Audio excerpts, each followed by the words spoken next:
Deuxième top, évidemment, c'est Denny Hamlin qui remporte le premier segment, qui encore une fois est pas loin de remporter sa deuxième victoire. Il en était pas loin déjà, c'était à Martinsville où clairement il avait la voiture pour gagner et qu'au niveau stratégique, il y a eu ce drapeau jaune qui a tout changé aussi, qui a fait que Chase Elliott a remporté cette course. Là, c'est pareil, un drapeau jaune dont il est absolument pas du tout l'acteur de ce drapeau jaune qui change complètement le cours de la course. Le drapeau jaune, il arrive de toute façon 15 secondes plus tard. Denny Hamlin, il remporte cette course parce que ça fait drapeau jaune sous drapeau blanc. Donc du coup, ça donne la victoire à Denny Hamlin.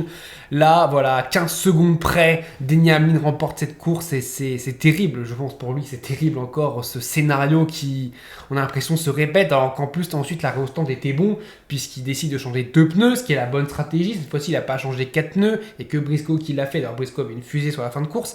Mais il y a ce problème au restart. Encore une fois, dans cette course, Denny Hamlin au Kansas n'a pas été bon sur les restarts. Et toute la course, il n'a pas été bon sur les restarts. Il avait une voiture exceptionnelle sur les long runs, sur les longs relais. Mais sur les short runs, évidemment, donc un overtime, c'est un short run, hein, c'est 2 tours.